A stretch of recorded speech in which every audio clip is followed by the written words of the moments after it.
Everyone, can you hear me? Are we good? Are we live?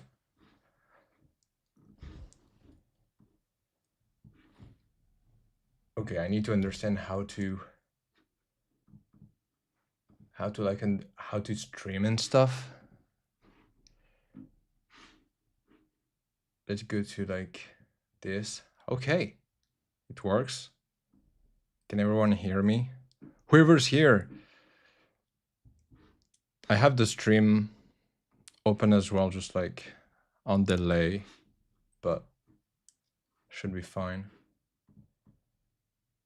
And by the way, this is going to be this is going to be, I mean, you can watch the stream afterwards as well. So that's pretty cool. I'm just trying to understand how does this work as well? Are we good on this? Yeah, we're good. Okay, cool.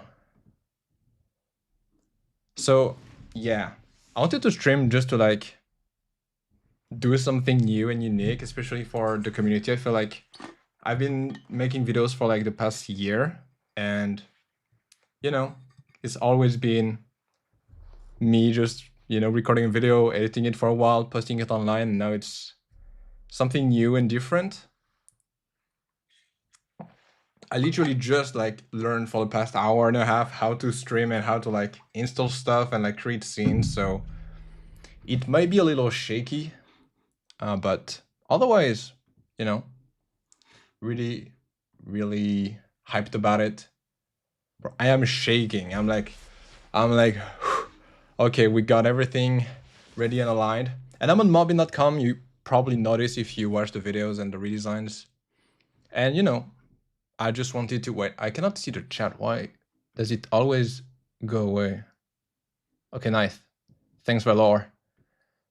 Yeah, I'm trying to like. It's like as soon as I'm on this mobbing, I cannot see the chat anymore. How do people do that? Oh, I can do it on. I'm using OBS. So I'm like, can I push it on the side here? Oh, that's cool. Okay, nice. Let me just do that. Okay, nice. Yeah, so I'm probably going to try to live maybe once a week, something like that. Just for like to connect, to chat. Something I don't do on the YouTube content is, and I thought about it, I was like, what could we do on this live for like an hour? And maybe we can just chat, maybe we can design a little bit, but redesigning just for like a web. Actually, they have new web design stuff, so that could be cool. But like instead of doing the exact same thing that I do on videos, maybe we could try like redesigning mobile apps. I mean, redesigning, I'm not going to do like let's redesign in an hour, but that could be a pretty cool thing to do. I don't know what you guys think. Maybe sites as well, but I'm not like a web designer. But that could be, again, like I want to also show that like I also improvise and stuff. I don't know everything about design, so it can be a fun little practice time for us. We can have a good little time for like an hour. I'm not sure if we do it on Wednesday, if we do it on Friday. Yeah,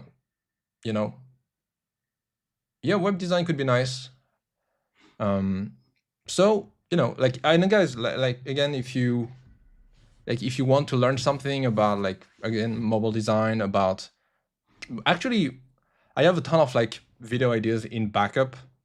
So like for example, prototyping or design systems. That could be like a little things we could do on the side as well. I have the Figma scene ready. You know it if you watch the redesign. Actually, I did a new redesign video this morning. It should come out next week. So stay tuned for that. Pretty cool. Yeah. So hyped about it. So again, today, this stream is just going to be just me trying to like, what do we do? What do we do?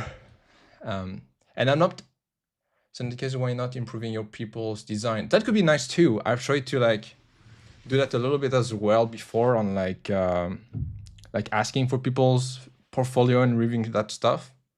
I'm not sure in terms of like logistics, how we want, like, It's gonna be a good idea, not for now. Yeah, I agree with that. Roasting designs. That could be, that should actually be pretty fun. It depends on, like, again, like sometimes with designers, you're not sure like how much to critique or like give feedback to the designs. I'm someone who's very like upfront about it. It's like, if it's not good, it's not good. I'm not going to like sugarcoat it. But if that's something you guys are up to and ready for, that could be like a nice little stream idea for the future. So why not? Why not? And that's so weird because usually, like, when I make videos, I can have like those like 3 minutes pauses of me just thinking, and here is like I can cut those times. Here it's not, but yeah, like definitely a cool little thing to do. Again, I think it's like a wide canvas here. We have every possibility and opportunity. It's just about how do we do that. Maybe actually something that could be cool would be like, maybe I could make a form and you guys can like link maybe your portfolio, a portfolio link, something like that, or like maybe like a little text snippet to say whichever design to critique. That could be pretty cool.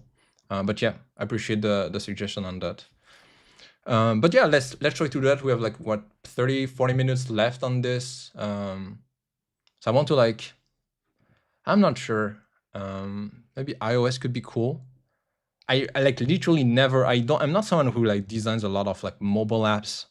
I do obviously, like, when you design a web app, you need to make it responsive and make it mobile. But I'm not like super into this. There was a project that I could have worked on, but I'm not sure if that's going to happen, which was like for a mobile app, like a meditation mobile app, which could have been fun, but that's business, right? But yeah, let's look at some stuff, or actually maybe sites as well. Like, sites, I did it, like I do some projects for like websites, but it's still not my forte. Actually, the problem with Mobin is that they showed like really cool websites. So I'm not sure if I can be like, actually, this website is not super nice. I'm wondering if it should be redesigned. But yeah, whatever could be cool. Or we can, appreciate the designs as well. But I just want to like do a quick check on these like new updates from the web app section. I always struggle with iOS. I don't know how to properly follow the guidelines. Hey Saf, welcome to the stream. Yeah, for iOS, you mean like, oh, don't you have to like follow like a design system, not a design system, but like, don't they have a design system you can use for iOS? Because that's something I'm like, again, I'm not super familiar with it, or I like, I'm not super, just like, usually I'm paid to like design creative stuff, so I don't know if it's different or not. Okay, cool. Yeah, nice. Hey, welcome. Okay, they have the Figma community. Okay, that's cool. So yeah, I think I would, if I were to like really do iOS, probably what I would do is just like perma learn their like design system and just use that nonstop. And then once it's like into my brain, like second, like, like the rule of 4 that I always use, or like multiples of 4, like that's like carved into my brain at this point. I don't even need to think about it. And so probably that's what I would do with iOS as well, is just, okay, let's just like do I don't know, like you could literally like, maybe not on like Mobin and stuff, but probably you could just try to copy those designs, or like understand how they're being made with iOS, or redesign those. Like I can see Blue Bottle Coffee, for example. It's like, this is not at all what Apple would come out with, but you could redesign that and make it iOS style, reusing the design system that they have on Figma. And that could be like a nice little workout in a way, to do that. That's what I usually do for if I want to have like a specific style that I'm not good at. I'm actually designing an ERP tool. I feel there are much on Mobin for inspiration. Yeah, that's the problem. I think I've seen ERP. What's ERP? I'm not fully sure, but I've seen it before. But if it's not, Mobin is pre-consumer focused, I would say, with some like exception for web app. But yeah, it's I think that's something that happened before when I work on a, what was it, HR app, they didn't have a lot. And so at this point, what I usually do is I like ask the AI to suggest me, like give me some like rules as to like what's common in those products, what are some of the like major products leaders. And actually that's also a good thing because I mean, it depends on the project, but if you're like really into, if they pay you to like create something different and unique and stand out in the market, then your naiveness in a way is like a benefit. When every time I work on a new project in a new industry, I don't know about it, and so that gives me an edge in that sense. But inventory management. Okay, got it. That's a I've seen a lot of products these days on like inventory and like very business focused products, and a lot of them don't look good at all. And so there might be, again, it's because probably complexity and people would use them, they don't really care about the aesthetic. But that could be a pretty nice opportunity as well. So at this point, you need to like be like a detective and search for those and try to like, something really cool is like you bring those like designs from other industries and niches and you combine them with like ERP, and that could be pretty cool, like iterating a lot, creating these different variants. That could be nice to do. Hey Manzi, welcome. All right, so yeah, I'm not sure. Oh, we did Jobber, the reason of Jobber on desktop. I don't even remember what I did, but it could be pretty cool too. I like that like little thing here, but yeah, that's another beast. Is like when they have this like 2 dimensions, like it can be web, it can be iOS. You need to like, it's a lot more complex to design or to be creative. But that could be cool. The main input from clients is that they want it to stand out from competitors, but the more interactions I make with coming close to plain white theme. Any suggestion on this? I mean, if you watch the channel, you know that I really like those like super clean designs, so I'm all for it. I think it's not a bad thing because you only like, the problem with a lot of design, or at least not design, but like clients, is like they always want to add more stuff. It's like, well, let's add this, let's add this, let's add this feature, this design, this idea, and you end up with so much noise in the product that actually getting close to like this empty state is pretty nice to then rebound off like, okay, this is like the bare minimum. We have like that foundation, it's done, it's ready. What do we do next on that?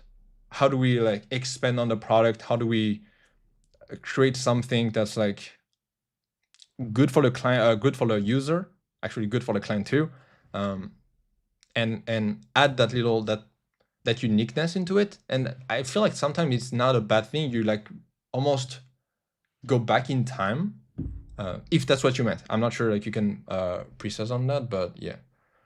How do you use AI in your design process with client? Mostly the AI in Figma for design, not images. So I use AI for like in the recent redesign that I've been doing. I've been using Figma Make, which I think is interesting, but it goes back to something I wanted to make a video actually about it. But it's pretty much like the way to stand out as a designer is through taste and strategic thinking. And the thing with AI, usually it's like AI is the most basic general design you can make, because obviously it's like coming up, it's like taking sources from everywhere and trying to summarize it into a screen or an experience, a product. And so you end up with like the most basic thing, which is not bad, right? But then you have to be strategic again and have a good taste to be like, okay, this idea we take, this one we don't care about, this light is interesting.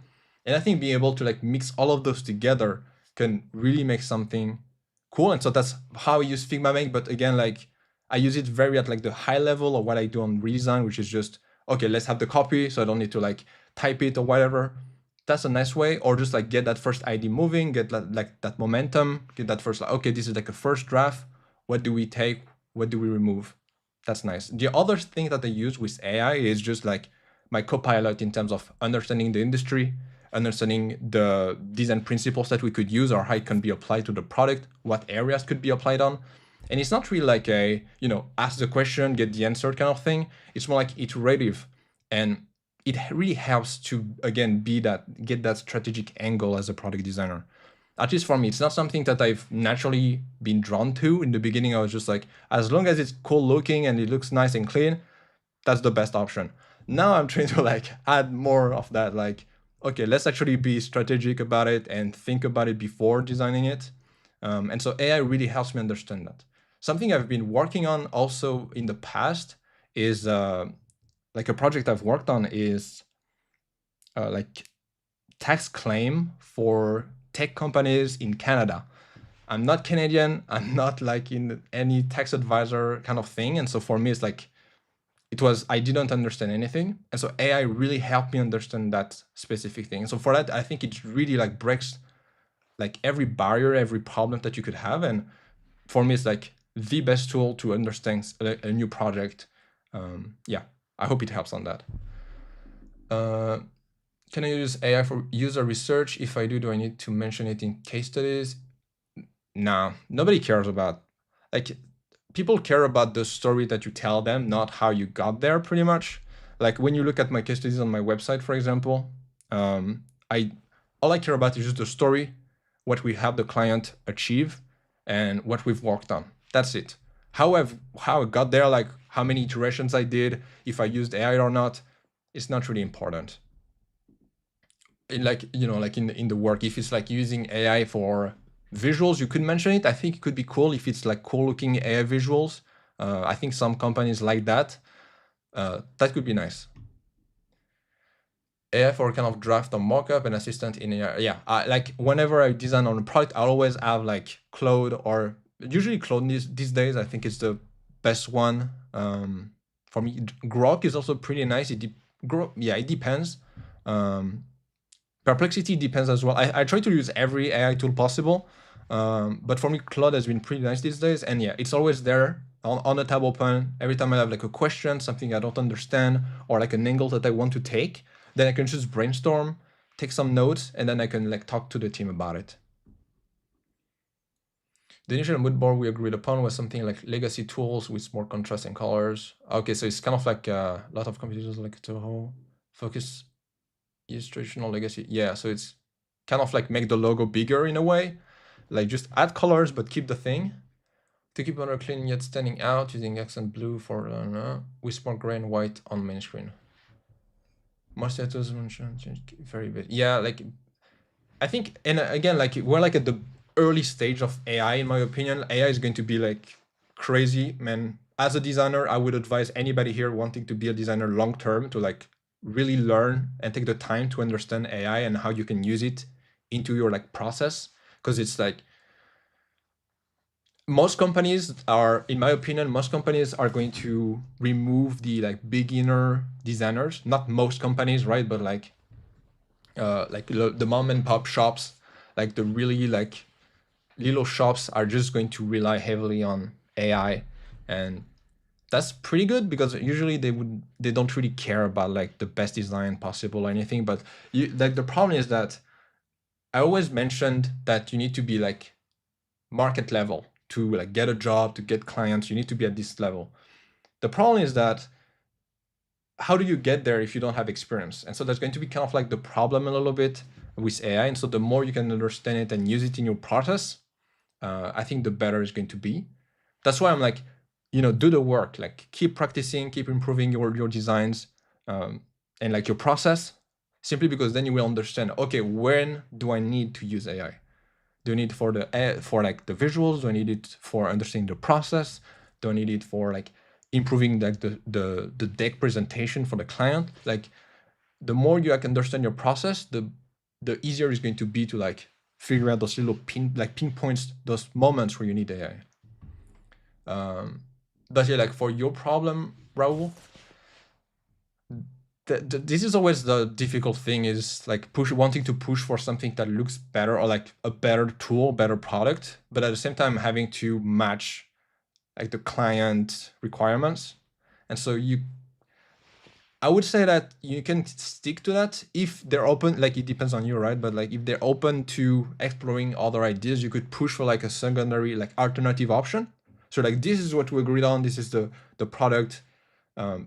However, we have this other version that we think could be, or I think could be better because of this and that. Like, that's why, again, strategic thinking is good. It's like you explain your rationale. You don't just say it looks better, that's why it's better.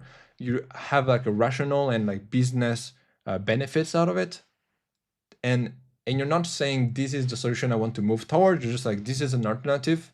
Maybe they will not agree with the whole direction, but maybe some elements are going to be interesting to them. That's like, but like you cannot do anything about a client that's like super locked in on what they have. It's interesting to me that in your site you share the redesign you made here. Always thought practice work is not variable enough in a portfolio. What do you mean redesign I made on YouTube? I don't think I shared redesigns I made on YouTube on my website. But honestly, I don't think I've only shared case studies from real projects, so I don't know. Is Mob in your project? I wish it was, because they're printing money, so I wish it was my project. Unfortunately, it's not.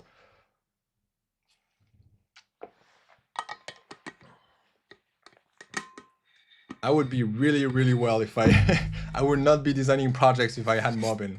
I can tell you that much. But like honestly, if you don't have like real projects, and I've told it with many people before. Oh, the Circle one. But Circle is a real project.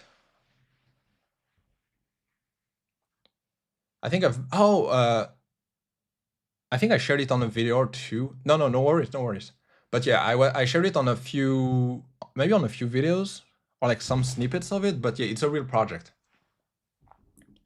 But actually, like if you don't have real projects, I always tell people just share your redesign, share your concepts, make it like a case study, right? Don't just like one screen and that's it. Ideally, if you want to push the thing forward, you do pretty much what I do or advise you to do, which is like, again, add the storytelling to it. I like the strategic thinking to it, and explain your rationale in like, don't write a ton of stuff. People scan your website or the case studies in like a minute. So don't write like a book about it. But like you can share your redesigns and your concept. I think that's super valuable. Like as a recruiter, all I care about is just like, do you have the potential? I don't really care about like your experience and stuff. I mean, I care about your experience, but can you design? Can you prototype? Can you have like that strategic thinking to it? Is it just one cool screen that I can see on Dribble, or is it like an actual like full scope product or like full scope flows? Right, that's what I think is really valuable. If we start in product design, do you think we should focus on web or mobile, or do both at least at the beginning? I think it depends. I know that I can do both, just because it's design, but they don't work the same way. And so that's, I think, the kind of like a difference. The Air platform redesign. Okay. Or I forgot what's Air platform. Oh yeah, okay. Yeah, I see. No, yeah, no problem. But yeah, I'm not sure. I think it depends on like I always fall back to the what's your natural skill, what you're naturally good at. Is it just, are you naturally good at both? Are you naturally good at UX specifically? Are you naturally moving or like interested in web? I know that there are projects for both. I would think, however, or like usually mobile apps are mostly consumer focused, and web app not always, but mostly like business focused. And so there's usually more money, more budget for web apps than mobile apps, where it falls more into like the, oh, it's just my side project, it's my hobby, I don't have a lot of budget for this. Whereas web app, usually they have a lot more budget. But honestly, like both can be doable, and there are a lot of like successful agencies and freelancers that do like mobile design. So I don't think you need to really think about it that way. I think it's mostly about what you are naturally drawn to and what you're good at and what you enjoy doing. So yeah, I think that's about it on it. Yeah, nice. Let me know if any more question. I think it's actually much more enjoyable to actually like do almost like an FAQ kind of stream rather than just like me designing a little thing on mobile in my corner. But that's just, and actually, oh yeah, I wanted to check that. I don't know why I didn't do it, but I wanted to check the new web app design. Instacart is cool.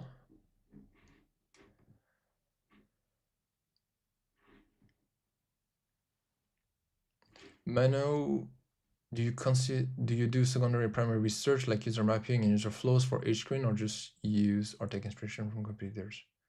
I usually take inspiration from competitors for like the standards on like, okay, this is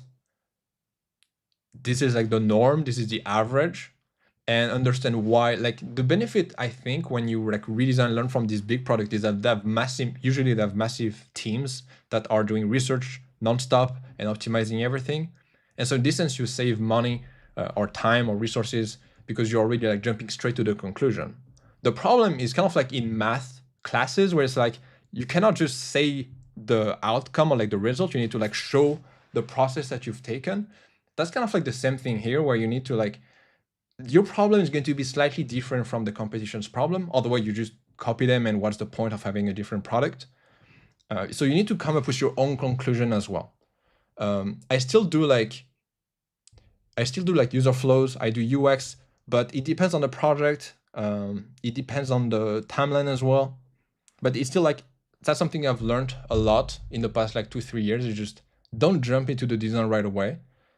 Take the time to actually understand the flows, the product, the user.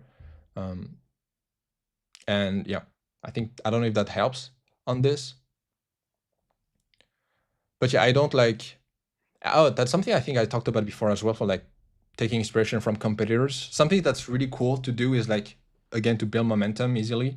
You have Figma Make now, but something cool is just use like for example, if I wanted to, I don't know here if we have like an example, but like here, for example, like this page, if I wanted like a product selection here, design, I could use this as like a reference and then use that as like the starting point. And then, okay, can we apply that to the product that we have? Yes and no. Okay, what can we do? Then I can take another one. And you see, like, you just like kind of like mix. And that's my process. Sometimes it doesn't work for people. But that's what I enjoy doing as well. It's just like mixing and matching different design and interfaces, and then being able to come up with my own thing, right? And usually, I mean, no, actually, all the time, it never ends up being exactly or like the references that I've used. It becomes its own thing simply because I'm combining the research and the UX kind of part of the product with those like inspiration and a lot of iterations. Because again, a project, unlike redesigns that I do on YouTube, it doesn't take an hour, it doesn't take 2 hours. It's usually like multiple weeks, and it's usually like multiple people as well. So that's why it's always difficult to like create a product or like a redesign that looks amazing, where without people having to be like, well, the navigation is not really good actually. Yeah, I hope it helps. Talking about that, you never did a mobile app design on YouTube, an idea for a future video. Yeah, I mean, I never did it because I don't think I'm like the best at it or even good at it. But it's something I've been thinking about like ever since I've been doing the redesign content. It's something I've been thinking about of like, should I do mobile as well? The thing is, I don't want to say I don't want to like have mobile projects, because it actually can be fun. And I've realized that even industries that I didn't initially want to work on, work in, I ended up liking those industries. It was interesting to like learn about those specifically because you end up liking the process of designing, not just what you're designing.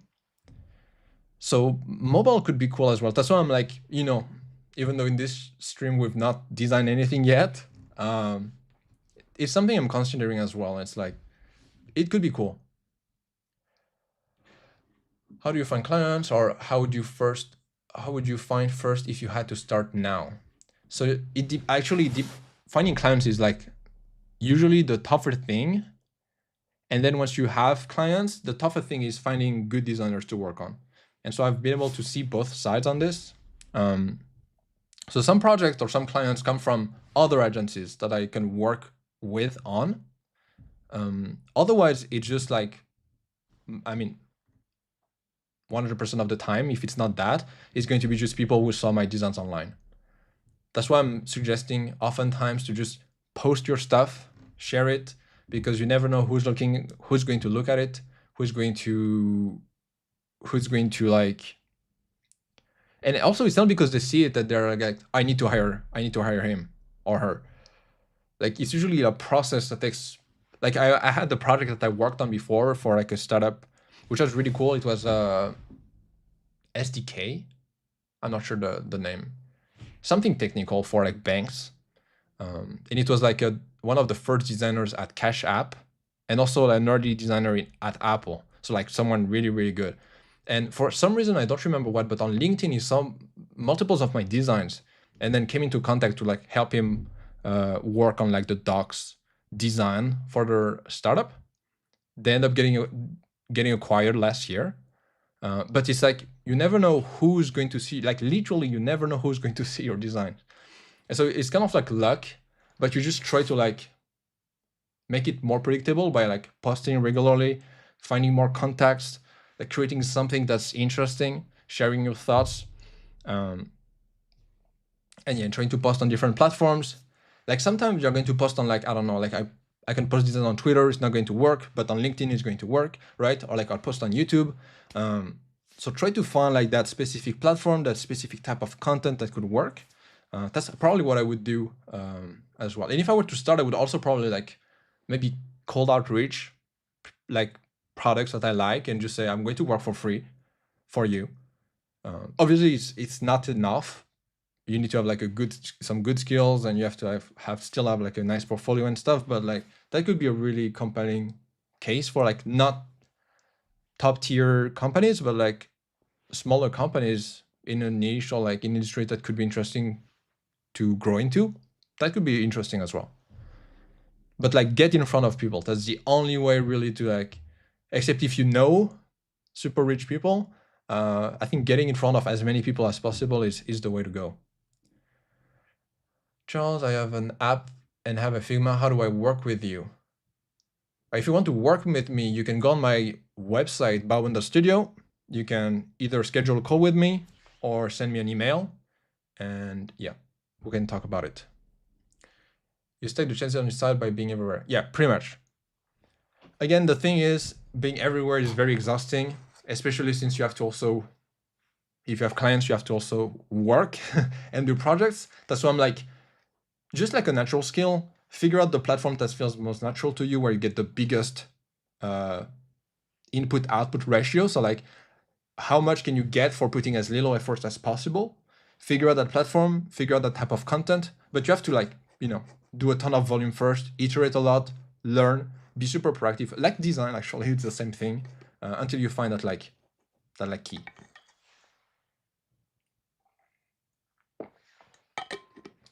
Hey Devansh, what's going on? We are live. That's what's going on. I'm trying new stuff. Yeah, I thought it could be nice to be live. And you will have the replays of those streams as well. I'm just trying stuff. All right, I'm just trying. I've spent like an hour or two before the stream started to like, okay, how do we create a scene? How do we have sources and stuff? Yeah, but yeah, I think it's cool. It's nice to like be able to talk with you without having to make like a video. I feel like the feedback loop between me, like, okay, what do you want to see next time, or what are your questions? And then I have to like get those questions, think about it, write some script, record, edit, post. Where here on stream, I can just like literally just read it on my screen. Maybe we can sometime design, but yeah, that could be cool. And then at the same time, I can learn some stuff as well. On like, okay, can we like learn something about web design? Can we learn something about iOS design? Low pressure, just having a good time together. I don't know if I'm going to do that multiple times a week. Maybe for now it's just once a week. That could be cool. But yeah, it's really nice to be able to like have a nice little chat with you guys. Your take on jobs at big tech, which becomes impossible without a good uni or at least a big design school. Yeah, I still, maybe I'm naive, but I still believe that if you have like a really good portfolio and you have some good proof, you can get a good job. Maybe you're going to like, it's going to be like a two-step thing where it's like the first step is like having average job and then climbing to like that top tier company. But like it's crazy. I work with startups where it's like everybody know each other. It's like they're all from like Harvard, they're all from Stanford, they only hire people from there. It's really rough for us. But yeah, like I still believe that if you're good enough, if you put in the work, if you stand out, you can get it. You can do it. I really believe that. Yeah. So I think there is still hope. Not a lot of hope, but still hope, because like technically not all the company can all be from Harvard, right? So maybe like 1%, 10% is like outsiders, and that's your spot. That's like getting from the back door. That's how you say it. Yeah. So there's still hope for us. What could be a nice little app like a? Actually, this one looks pretty cool. I think that's really cool. With like in the past, I don't know, 3 4 years, there's been so many more apps that are unique in the design that they have, like more gradients, more colors, or more uniqueness. There was this app, I think in Japan. They have it somewhere, I'm not sure where, or it's been a while. It's a banking app in Japan. And it's just like here, this one, Mina Bank. And it's just literally just black and white. I mean, not all of it, but like that's your banking app. Just black and white. No shadings, no colors. Just enjoy. And that's so cool, right? Like being able to have that uniqueness in what you do, and not knowing, but like believing that it happened before, and it can happen to you as well. With like that different aesthetic is, I think, really reassuring, and that's kind of like what I'm trying to also explain in my redesigns and videos in general. It's just like you can just be yourself and try to find like uniqueness in the way you design, and that could come out into something really cool. And honestly, that's the easiest way to stand out, is just to have a different take on stuff. Look at like Rivian app. They have that like cool 3D shader kind of design. That looks so cool. And I don't like, usually most apps now for like cars is like, let's just do like Tesla. And Rivian is like pretty different on this. Like they have beautiful colors, super geometric as well sometimes, black and white. Like that's so cool. Look at that.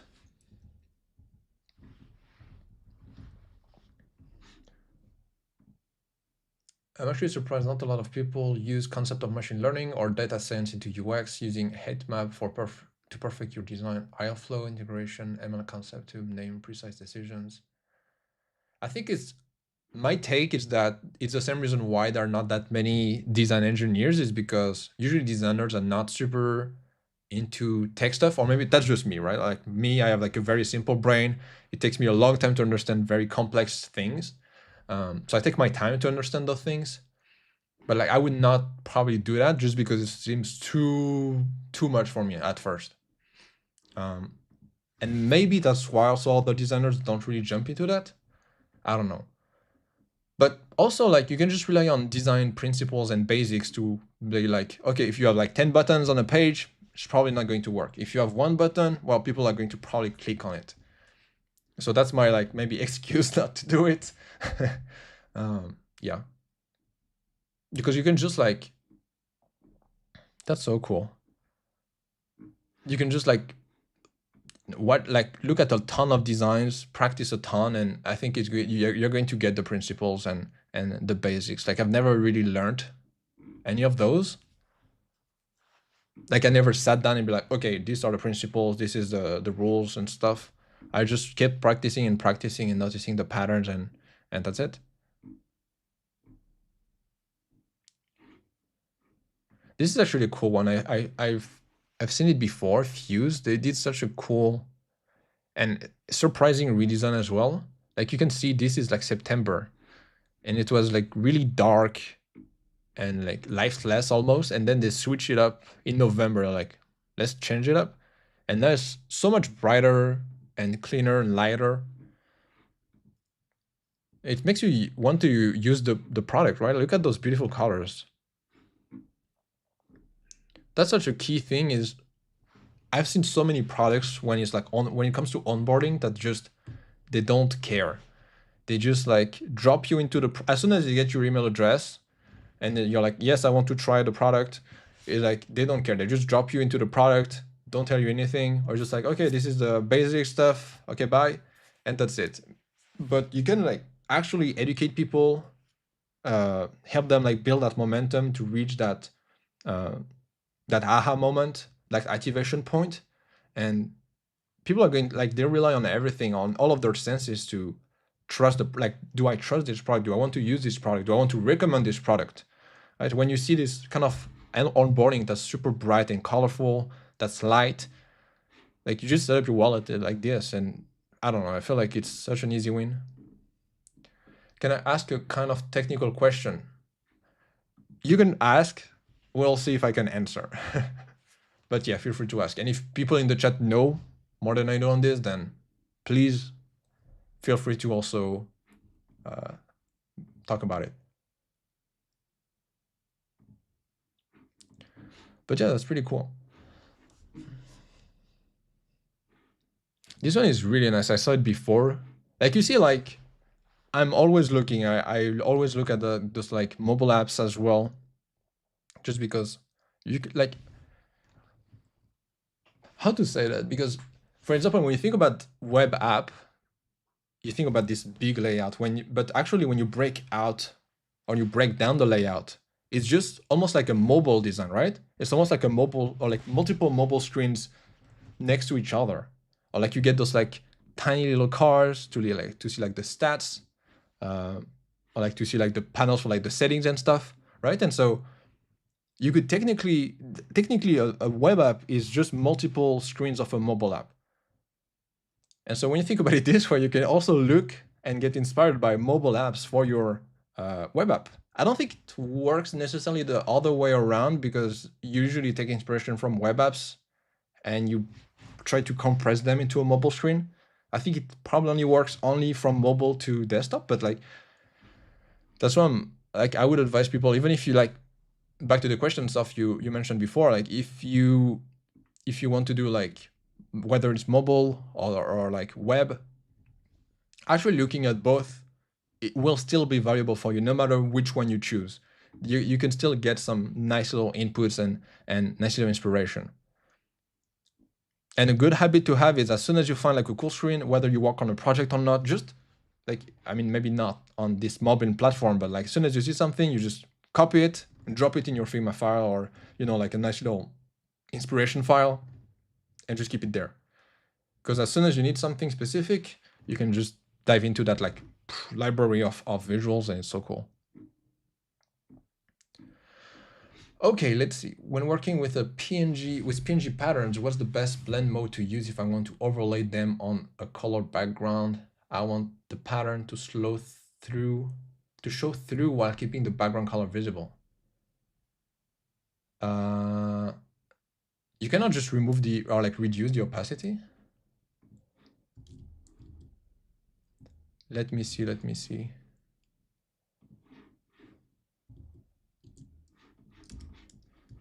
So like you want to do, when working with PNG pattern, what's the best blend mode to use if I want to overlay them on a colored background? I would just, I don't know, would you like mean like this, or you add it like as an image? Because as an image, you could probably just reduce the opacity if you want to put it there. I mean, first you would have make it a frame first to have like the color and stuff. But then I would probably, I mean, it depends. You know what, I actually like apply geometric patterns. I think it's probably like, I actually don't know specifically. What I always do, it's probably not super technical, but what I always do, and I just do them one by one, like that, depending on the case and the colors and stuff. Like I just do them by one by one, and I just feel like, okay, which one is the best? It's like, oh, okay, soft light is probably the best, and that's it.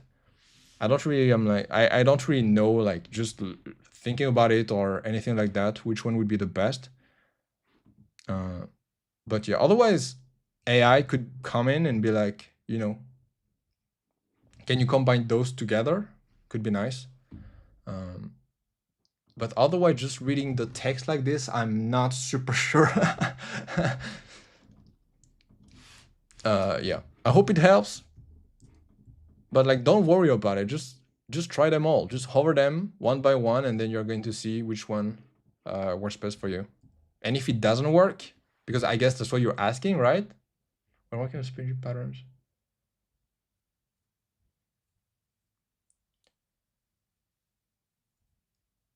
Like last resort, I would just ask the AI to blend those two together. I think that could work as well. Oh, look at this professionalism. I can just switch scenes. Crazy. I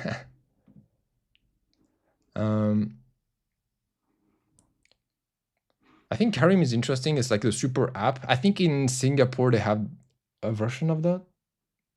I forgot which. I forgot the name of that of the app.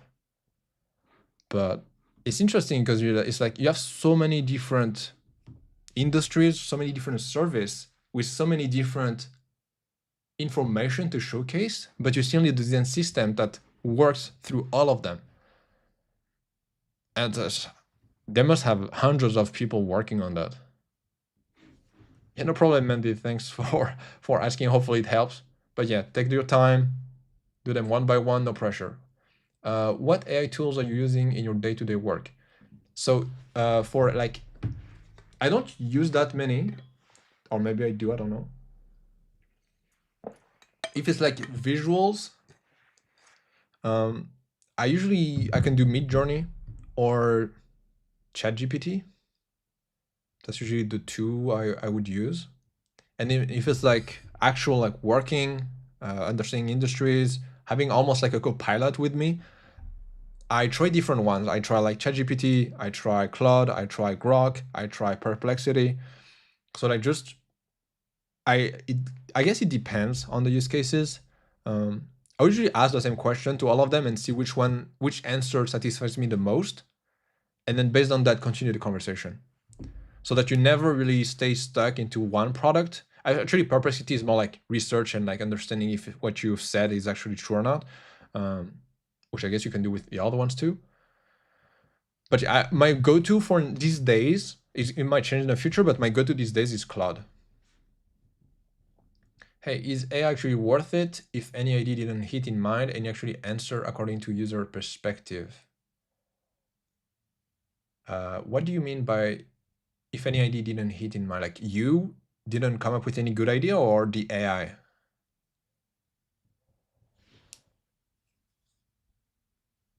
AI actually answer according to user perspective. Because usually if AI doesn't,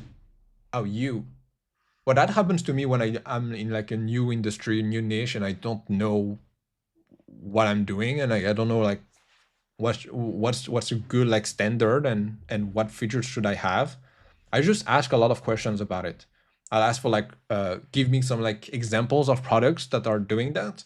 I can ask for again like just a list of features, and then I can try to like map it out on like a screen. So let me check this, and then Figma. So like again, like let's say that this is wow, that's a really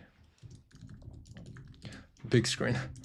But like I would have like, for example, a screenshot of whatever the AI said right here with like number 1, number 2, number 3, for example. And then I would just be like, okay, so number 1 would be like a clean navigation, whatever. I have the product reference at the top here. And then it would just be, okay, so this could be like the actual like feature number 1. Okay, cool. Maybe it could be nice. Maybe it's not super good. Actually, let me iterate on this. Okay, cool. Let's try to have like iteration number 2. Nice. Okay, that could be nice. And then, okay, list feature number 2. Let's do it. Have the layout here like that. Could be nice. And so I just like take it one by one, if I have an idea after, like the more you do, the more momentum you build, the more ideas you're going to come up with. Then I can also just, you know, look at Mobbin here and think, okay, I have this idea here. I can just search for UI elements, and then I want to search for, I don't know, like a button here. What kind of buttons for this category, for example, that I want. And then I look at what they have. I'm like, okay, that's different from what I thought. Maybe I could try adding that to the product. So that's like iteration number 3. And you keep iterating. Every idea is a new screen. Can you teach us how to build design systems? Actually make a video on it. Yeah, that's been on the back burner for a while. The reason I didn't do a design system video before is just because it's not something I enjoy doing a lot. I have to do it most of the time on projects, but it's not something I'm like, yay, I'm going to design a design system. So that's why I probably didn't do it. But yeah, I think it's still super important. For me, it was a big unlock, the design system, knowing how to do it. Yeah, it was something that was difficult for me to like, okay, let's actually learn how to do that. But I can understand how it could be necessary. Yeah. Also, when you're working on a real client project, do you build out design systems or you just set styles for it? I'm more of someone who uses style more than design system. So the thing is, design system is usually when you build like whole products. So like if it's just a flow, do you really need a design system for that? Probably not. But if it's like, I worked on this project, we had, I think, 100 screens. So like, I don't know, maybe like 16, 20 flows and 100 screens or more. You have to have a design system, because if you have to change a little button and the button is being used on like 3/4 of the flows, well, good luck doing that manually. And so that's when you need a design system, is when you're like, I don't do it, like, to be clear about my process, I don't do a design system as soon as I get into the project. I would be usually the one who's like, let's actually wait a little longer before doing the design system, just because I'm not sure if this is like going to be what we keep, or if I want to iterate a bit more on that. Also, it's not black and white. Like, I don't have to do a whole design system for everything, but I can do a design system for a button, for the navigation, for like the AI chat input bar, right? Like, you can design system progressively. And so it depends a lot, but the only time we don't do a design system is when the client has a design. Like, for example, the client wants to optimize their onboarding flow, but they don't want to redesign the product. We have to use the design system that they have from the product. We can also suggest different like new components based on what they have, or updates, but that's the only time where we don't do it. And styles are always, or most of the time, use styles. Also, for me, when you look at my redesign process, I usually use almost like the same 5-6 colors until it's time to design a design system, and to we are like, okay, this is what we want. We agree on that. Until then, I usually keep the same like 5-6 colors, so I don't really need to like think so much about it, and can focus on design. But yeah, it depends on how you work on it. You need both, in my opinion. You still need the design system when you work on like multiple flows. Are you using a modern design system which actually worked on different project, or you design it from scratch for every project? From scratch for every project. And that's why you're being paid for. It's not to like recycle stuff. Especially legally, it rarely happens, but legally, like if you use something for multiple projects, I don't know, like people pay you to like create something for them. It doesn't feel super professional to like reuse. I get what you mean. And like, for example, you could use like a base wireframe design system that you've already used, and you use it for multiple projects. But I usually skip the wireframing, or like it's usually very broad. Now, actually, even if it's very broad, I don't. It's always like for a specific project, and that's it. What I can do, however, is like reuse an exploration I did for a previous project that I think could be relevant for the project I'm working on. So like if I remember this like cool card I did, and I could be nice into it, I created like a new variation for that project I'm working on with the old project exploration, not actual product, like just an exploration, because like I said, usually I explore a lot of things. That's something I can do. What is the real difference between a product designer, design engineer, and UI UX designer? From my understanding, design engineer is someone who can also code. So basically, companies just pay you, instead of paying 2 employees, they just pay you once, which is really good for them. And for you, it's just having 2 jobs. That's the thing. Product designer, in my understanding, is usually someone who does what UI UX designers do, but on top of that has a more strategic take on it. UI UX designer is mostly focused on the product, the experience, the aesthetic, the branding. Product designer has that extra layer on top of it. Some could argue that you do 2 jobs at once, like almost like a product manager job and a UI UX designer job. I would not say it's wrong. But yeah, that's how I define those 3 roles. Whew, okay. I think we're almost out of time on this one. It went by fast. That was a nice first stream. Thank you everyone for joining. If there's one last question in the chat, I will be ready to answer it. Oh, there we go. William coming in. You have any frameworks you use when coming up with concept for a project? What do you mean by frameworks you use when coming up with concept? Usually for a project, almost all of the time I start a project, I after understanding like, okay, UX wise, the flows, what do we need, like what the user needs to input to output their goals, and stuff like that. Then I'm like, okay, how do we actually design this thing? And so it's going to be outlining the layout, just like really rough rectangles and square all around, just gray. And then I can look at, like, for example, like again, what I just did here. I'm like, okay, it could be like a specific screen, it could be like specific element. What do they have in common? What's a little detail that I like? And then try to implement them into the product. And then from that, this is the foundation, and I just iterate a ton.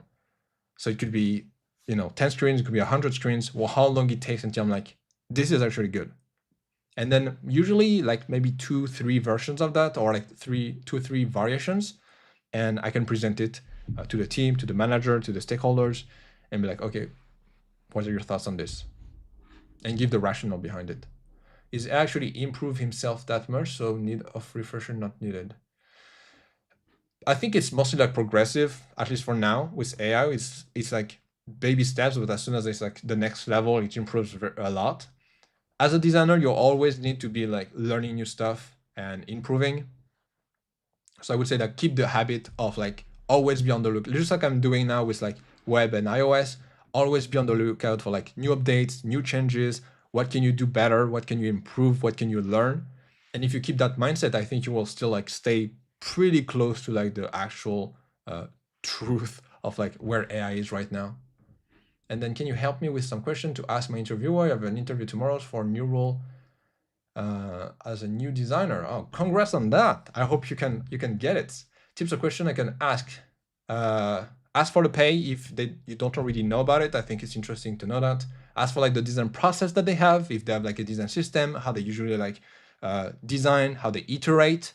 I think that's interesting. And depending on like who you are and what you like to design, I think that could be cool too. But yeah, like what you expect, what's the culture like, these kind of things. I think that could be, that's a good step forward. I would advise, like usually you need to, at the end of the, like that's more like for clients, but like at the end of the call, you need to know, okay, what's the next step and what's their budget? And that's pretty much what's going to happen, what you need to know if you don't know it already for that interview. Like what's the next step for you and how much do they pay you?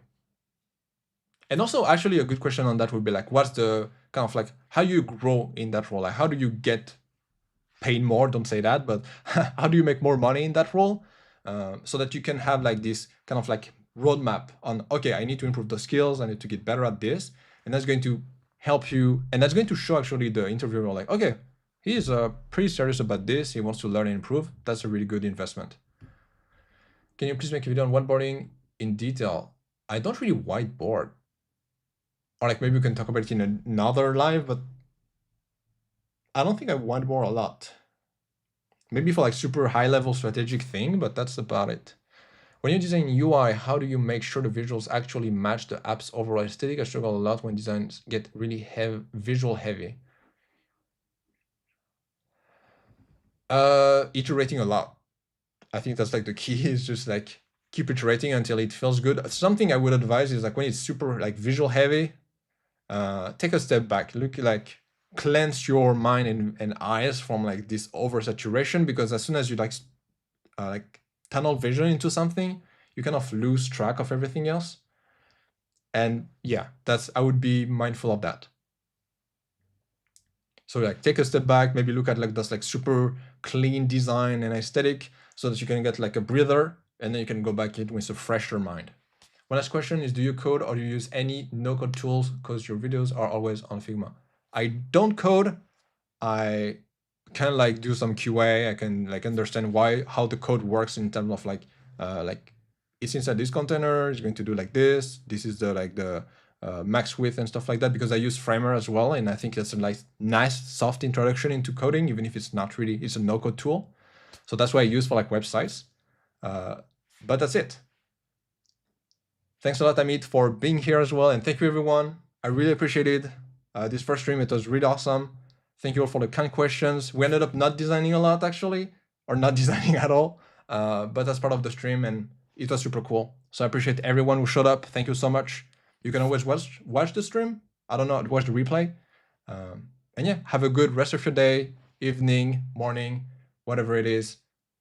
And when is my next stream? I have no idea. I don't know if it's going to be next week, same time. Thank you, Mobile Steel. I would probably do like write something on like the community note. Make sure to hit the bell notification as well, so that you're you know when like something next is coming up. If you have not watched the new video that I've just posted this afternoon, or afternoon for me, French time, go watch it. It's a new redesign. And yeah, thank you so much, everyone. Have a great rest of your time. Bye.